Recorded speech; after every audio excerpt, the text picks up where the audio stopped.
1월 28일 최고위원회의 및 전략회의를 시작하겠습니다. 오늘은 박근혜 대통령 불법 인신감금 복중투쟁 1400일째입니다. 우리가 쉽게 1400이라는 표현을 쓰지만은 3년하고도 10개월이 지나가고 있습니다. 박근혜 대통령께서 무엇을 잘못했는가 라는 근본적인 질문들을 국민들이 하고 계십니다. 박근혜 대통령께서는 죄가 없으십니다. 뇌물도 제3자 뇌물도 묵시적 청탁도 없습니다. 우리 공화당은 박근혜 대통령의 탄핵 중 2016년 그 겨울부터 지금까지 박근혜 대통령에 대한 거짓 음해 선동 조작한 자들에 대한 법적 조치를 준비하고 있습니다. 법률지원단과 법률팀에서 한 사람 한 사람 그들이 무슨 잘못을 했는가를 반드시 밝히고 법적 처벌을 받도록 하겠습니다.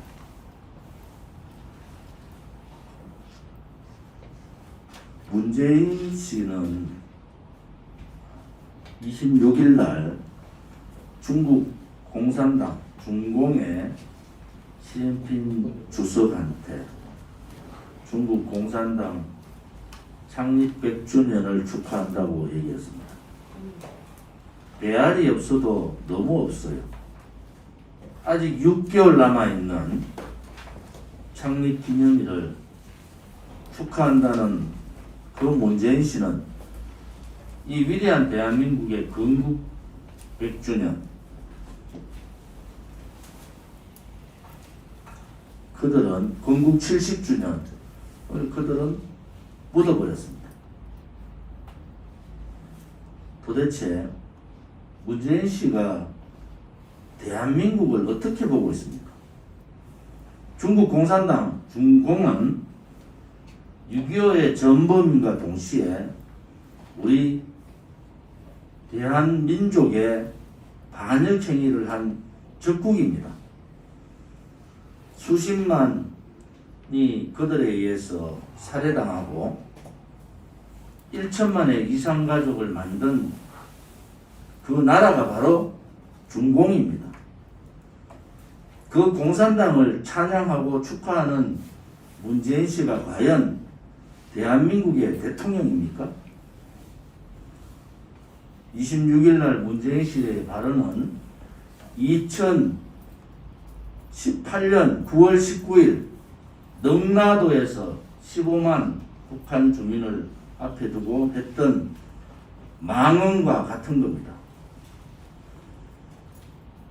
2300만 고통받는 북한 주민들의 고통과 이 김일성 3대 세습 정권의 포갑 정치를 인정해버리는 그러한 망언, 자유를 갈망하는 북한 주민들을 배신한 능라도 9.19 망언, 불굴의 용기를 칭송했던 김일성 3대 세습 정권의 불굴의 용기를 칭송했던 그 망언과 맞먹는 망언을 26일 시진핑 중공 주석과 나눈 대화에서 얘기를 했습니다. 미국의 트럼프 정부나 새로 들어온 바이든 정부는 민주 세력의 대연대를 구상하고 있습니다. 우리 공화당은 지난 총선에서 반공산주의 블록 연대를 주장했고 자유민주주의 체제 연대를 주장했고 그렇게 실천하고 있습니다. 도대체 문재인 씨의 사상의 끝은 어디입니까? 언젠가는 우리 대한민국이 중국 공산당에 의해서 가장 곤혹한 상황에 올 거라는 것을 저는 예측하고 있습니다. 이런 식으로 한미동맹을 훼손하고 한미일 삼각연대를 깨부시고 자유후방국가에서 왕따당하는 외교를 하다 보면은 대한민국은 중국의 속국이 되는 겁니다. 아니, 속국이 아니라 이미 속국되기를 자처하고 있는 사회주의자들이 대한민국을 이끌고 있는 것이 사실입니다. 문재인 좌파 독재 정권의 대한민국 국가에 대한 배신, 민족에 대한 배신, 자유민주주의 체제에 대한 배신을 우리는 똑바로 지켜보겠습니다. 그들이 하는 행위가 너무나도 가당찮습니다. 더불어민주당의 4차 중국 폐렴 지원금 얘기가 나옵니다. 문재인 씨가 또 한 가지 더 얘기했대요. 중국 코로나를 중국이 방역을 잘했다. 또 잘 이겨나가고 있다. 이렇게 얘기를 했습니다. 코로나는 중국 폐렴입니다. 지금도 중국 폐렴에 고통받는 분, 또 가족을 잃으신 분들, 생계의 치명타를 입고 힘들어하는 분들이 계신데 중국이 방역에 잘했다고 충성하는 그 사람의 정신세계를 저는 의심할 수밖에 없습니다. 문재인 정권이 4차 재난지원금을 14조 푼다고 합니다. 분명히 보궐선거 전을 그들은 노리고 있을 겁니다.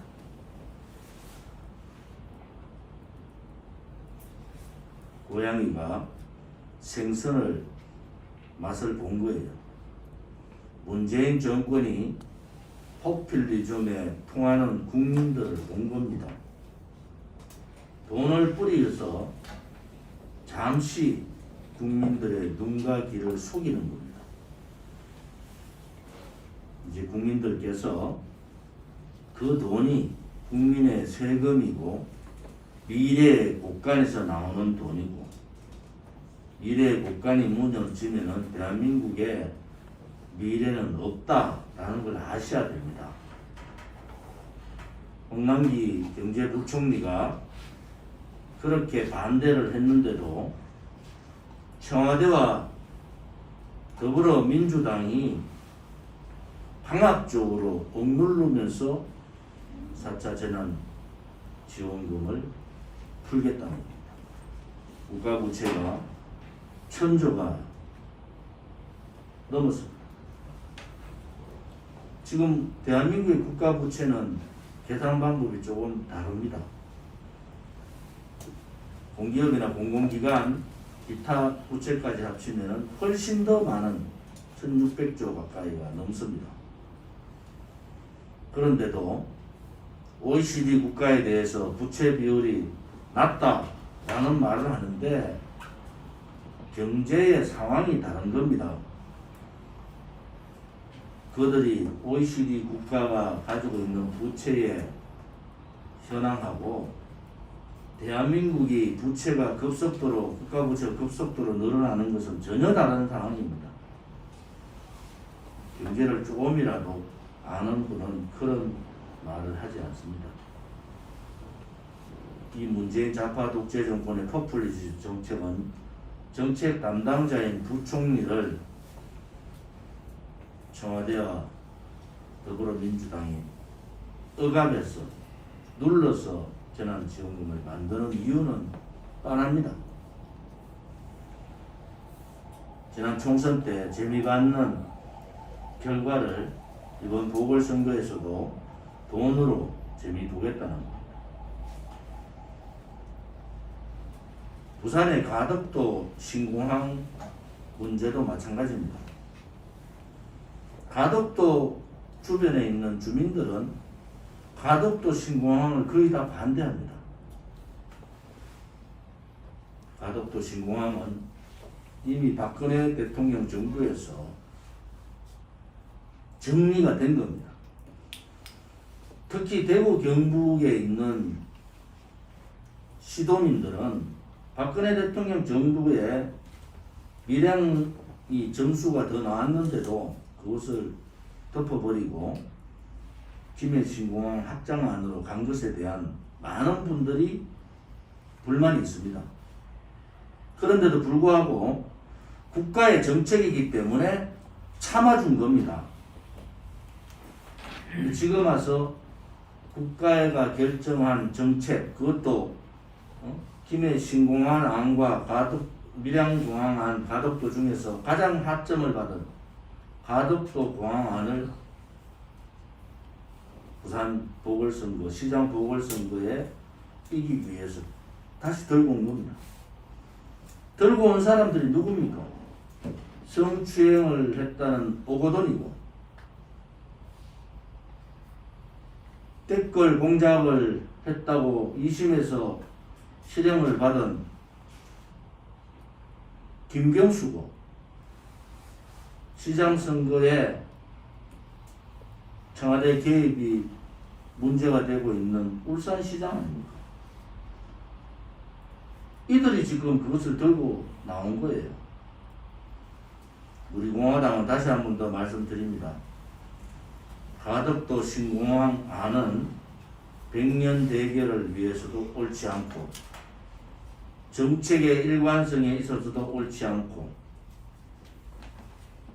공항의 효율성과 미래를 위해서도 옳지 않는 정책입니다. 가덕도 신공항 안을 즉각 철회해 주기를 바랍니다. 2월 2일 박근혜 대통령께서 70세 되는 생신입니다. 지금 서울 성모병원에서 격리되셔서 힘든 상황을 하고 계신데 아무튼 2월 1일, 2월 2일 제 검사를 통해서 어떤 결과가 있습니다. 우리 공화당은 예의주시하고 그 결과를 지켜보겠습니다. 하루빨리 자유의 몸으로 국민들과 함께 하는 날이 오기를 바랍니다. 공보실이나 공보실에서 오늘 이 방송 보시는 분들이 왜 목요일날 최고위원회를 하는가 여기에 대한 홍보가 아닌 것 같아요. 목요일날은 전략회의가 아니고 최고위원회의를 매월 올 1월달부터 매월 마지막 목요일은 최고위원회의를 하는 겁니다. 그리고 오후에 시도당 위원장, 중앙당직자, 최고위원 연석회의를 하는 겁니다. 이런 부분이 결정이 되면은 그 공카나 우리 홈피를 통해서 오늘 최고위원회의가 원래 월요일에 있는 최고위원 오늘 하는데 월요일 최고위원을 그대로 하고 매월 마지막 목요일은 최고위원회의를 종합최고위원을 하는 겁니다. 매월 마지막 목요일 날. 그리고 오후에는 시도당 위원 최고위원, 시도당 위원장, 중앙당직자 연석회의를 한 달에 한 번씩 매주 마지막 목요일 오후 2시에는 연석회의를 한다. 이런 결정을 했는데 이 결정에 대한 홍보 기능이 없어요. 결정돼서 오늘 회의를 하면은 오늘 최고위원회를 어떻게 해서 최고위원회를 목요일날 마지막 목요일날 하게 되는지 또 오후에는 오늘도 마찬가지입니다. 오늘은 아무튼 1시 반에 새로 선임된 중앙당직자 임명장 수여식이 있고요. 그 다음에 2시부터 최고위원, 그 다음에 시도당 위원장, 중앙당직자 연석회의를 합니다. 앞으로도 매월 마지막 목요일은 마지막 목요일입니다. 뭐 그게 목요일이 4번째가 될 수 있고 5번째가 될 수 있지만은 마지막 목요일은 한 달을 총 정리하는 그러한 최고위원, 시도당 위원장, 그리고 중앙당직자 연석회의를 합니다. 그래서 매월 월요일 날 하는 최고위원은 그대로 하고요. 또 4번째 마지막 목요일에 하는 그냥 목요일, 일반 목요일은 전략회의를 그대로 한다는 것을 말씀드리겠습니다. 저희들이 2020년 12월 달, 그리고 2021년 1월, 지금 1월 달이죠. 지난주까지 그 서명대 당원 현황을 쭉 뽑아봤습니다. 매주별로 뽑아봤는데 종합적으로 서명하신 분이 73,382분이에요. 그리고 55일간 서명하신 분이 73,382분. 그리고 당원에 입당해 주신 분이 18,274분입니다. 그 중에 책임당원이 3,356분이거든요. 우리가 매주 이렇게 이성우 최고위원이 서명대 현황을 하고 있습니다.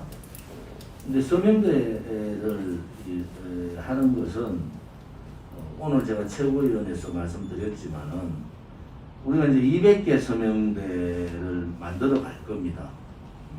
당협 조직위원장 당협 조직을 200개 목표로 하고 기존적으로 서명대 지금 하고 있는 것이 49개 정도인데 이 부분 다시 점검을 다 해보겠습니다만은 아무튼 현재 각 서명대가 50개에서 70개 정도 한 주에 뭐 토요일날 제일 많죠.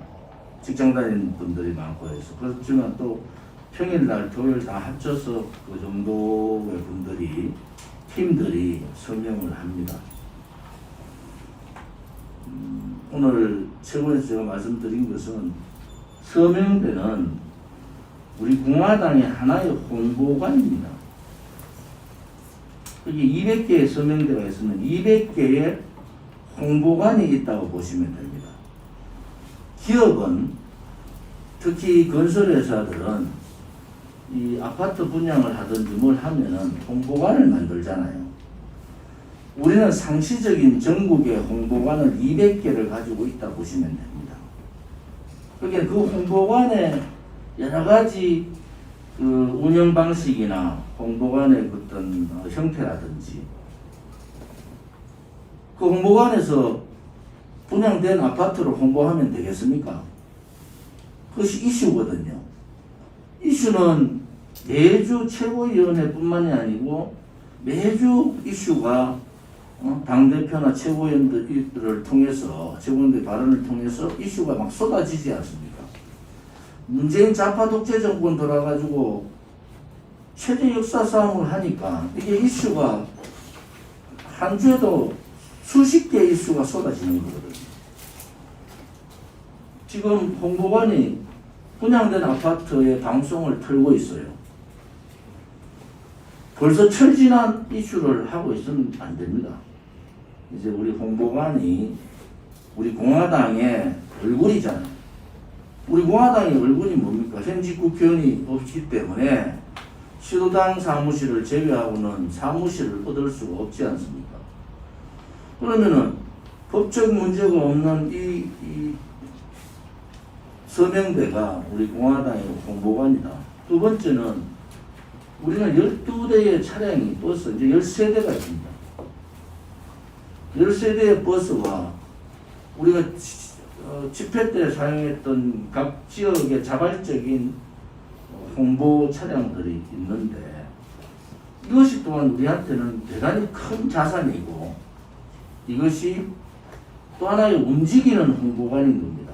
움직이는 홍보관. 실질적으로 이러한 역할들이 제대로 되고 있는가? 차량이 10세대 있다는 얘기만 하지 그 10세대가 제대로 홍보 역할을 하고 있고 당은 하루에 2시간, 3시간씩이라도 움직이는 홍보관의 역할을 하고 있는가?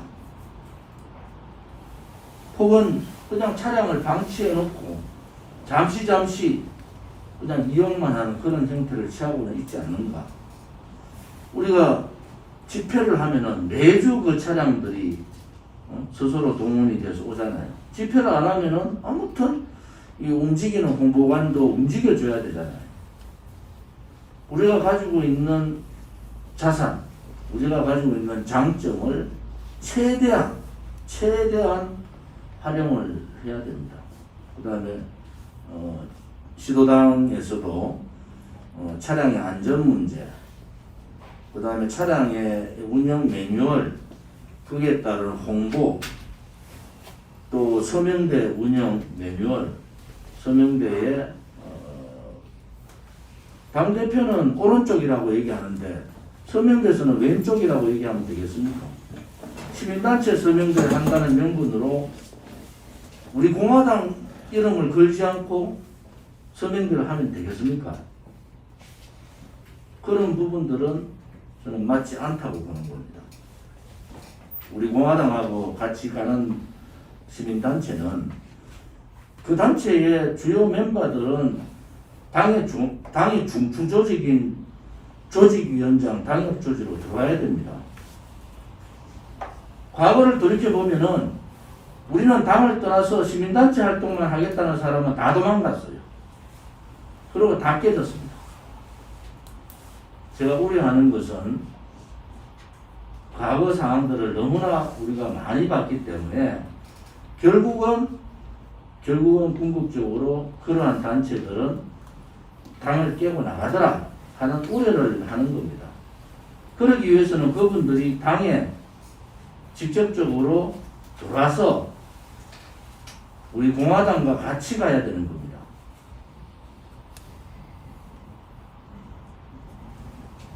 중앙당에서 사무총장을 중심으로 이 서명대 홍보관, 또 차량 움직이는 홍보관, 또 각 시민단체의 봉사활동, 지금 시민단체 대부분의 시민단체는 우리 공화당하고 같은 입장으로 활동들을 합니다.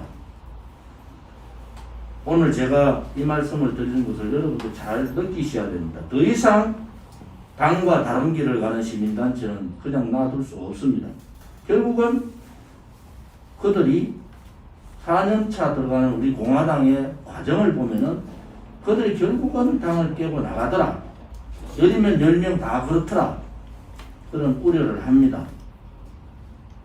1월달 제가 이 말을 공개적으로 3번을 했습니다. 이제 각 시민단체에서도 또 한 가지 말씀드리면은 당에서 제명한 사람을 자꾸 앞장세워서 당을 흔들지 마세요. 지금 법률국에서 모니터링을 다 하고 있습니다. 조금이라도 공당인 우리 공화당에다 해서 엄여를 한다든지 거기와 같이 손을 잡고 당을 엄여하는 세력이 있으면은 단호하게 조치하겠습니다. 이제는 법률적으로 한다는 말씀을 드립니다.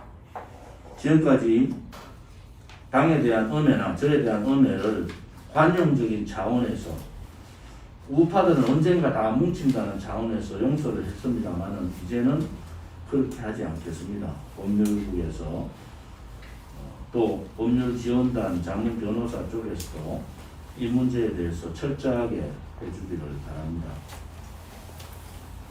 자, 오늘 서명대 12월 1월 서명대 운영 결과를 말씀드렸는데 결국은 저는 서명대가 답이고 서명대가 애당심이고 서명대가 애국심입니다.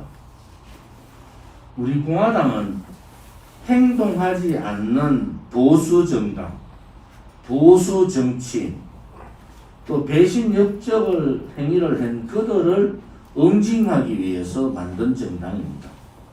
다시는 자기의 이기주의에 좌파 독재에 굴종하는 그러한 정당이 아니라 당당하게 그들과 맞서 싸울 수 있는 투쟁 정당을 만들고자 우리 공화당을 창당한 겁니다. 대한민국당 창당 혁신도 우리 공화당의 지금의 당의 강령도 다 행동하는 정당입니다. 당 대표부터 최고위원, 시도당 위원장, 중앙당직자, 시도당 중앙당 실국장 혹은 중앙당 사무처, 시도당 조직위원장을 비롯한 모든 당원들이 하나같이 혼연일체로 행동해야 됩니다. 지금 우리 공화당, 대한민국당 지금 4년차 우리가 들어가는데 말만 떠드는 탁상 공론의 분노에서 만든 정당이 우리 공화당이에요. 대한민국당이고.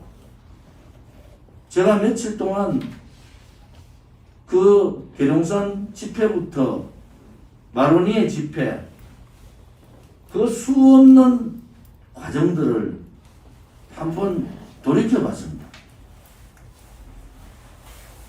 우리 공화당이 이렇게 확장 일로로 가는 것은 국민들께서 오해하고 국민들께서 좌파 언론 방송에 속아서 그렇게 우리 공화당 대한민국당을 질시할 때도 우리 공화당은 진실 정의라는 가치 아래 탄핵 무효라는 가치 아래 당당하게 싸운 겁니다. 이제 아직 3년 반밖에 안 된 정당이에요. 어느 누구도 나태해지면 안 됩니다. 어느 누구도 매너리즘에 빠지시면 안 됩니다. 또 어느 누구도 당원들 간에 욕설과 음해를 하시면 안 되는 겁니다. 우리 공화당 당원들이 얼마나 위대한지 여러분들 돌이켜 보십시오. 그 힘든 전부 다 불종하고 비굴할 때 우리는 태극기를 들고 싸운 정당입니다. 지금도 조선일보 기사와 같이 조작 기사를 싣는데도 우리는 당당하게 싸우는 정당이죠. 흔들림 없기를 바랍니다. 우리 공화당이 100년 정당이 되고 원내 교섭단체 정당이 되고 집권 정당이 되기 위해서는 그 과정이 꼭 필요합니다. 그 과정이 꼭 필요합니다. 지금 창당 때부터 고생했던 동지들이 계시지 않으면은 우리 공화당 여기까지 오지도 못해요. 우리가 4년, 5년 하고 그만둘 정당이 아니고 100년 정당, 수권 정당, 자유우파 중심 정당으로서 가기 위한 과정은 정말 힘든 과정이 있을 겁니다. 또 있었고 앞으로도 그런 부분에 있어서는 당 대표로서 단호하게 당을 운영하겠다는 말씀을 드립니다. 왜냐 그러면은 제가 보기에 저의 부덕의 소치인지 모르지만은 우리 공화당이 큰 꿈을 가지기에는 너무 작은 것에 만족하는 것이 아닌가, 그렇게 흘러가는 것은 아닌가. 또 투쟁 과정에서 돌아가신 분들, 감옥 가신 분들을 생각하면은 우리가 과연 그렇게 할 수가 있는가? 절대로 그래서는 안 된다 라는 다짐을 당대표부터 해두는 겁니다. 오늘 중앙당직자 임명과 오후 연습회의를 통해서 당의 진로에 대해서 우리 공화당의 운영계획에 대해서 사무총장께서 브리핑을 하고, 오늘 회의는 앞에 부분 회의는 공개하겠습니다. 비공개 결정을 아직 최종 결정을 하지 않고 초안들이 있어서 이 초안들에 대한 부분들도 아무튼 2시부터 회의를 하면은 최소한 3시간 정도 회의가 될 겁니다. 여러 의견들도 듣지만은 실질적으로 선관위 주관의 교육을 조직위원장 교육을 12월 달에 일정을 잡아놨다가 선관위에서 중국 폐렴 문제로 취소하는 바람에 못했습니다. 1차로 지도당 위원장 중앙당직자 오늘 연습 회의를 하고 또 2차, 3차로 조직위원장 연습 회의 또 지금 우리 당과 같이 하고 있는 시민단체 또 서명단 이러한 연습 회의를 통해서 하겠습니다. 이번 주도 저는 서울 경기 지역을 다니겠습니다. 서울 경기 지역이 특히 서울 보궐선거가 시장 보궐선거가 워낙 중요하기 때문에 계속적으로 서울 지역과 경기 지역을 다니면서 챙겨보겠습니다. 아무튼 우리보다도 더 힘들게 현장에 계신 당원들이 계시다는 이 부분을 꼭 명심하시고 다 함께 수권 정당으로서 우리가 고생하는 게 언젠가는 빛을 발할 수 있기를 바랍니다. 공개회의는 이것으로 마치겠습니다.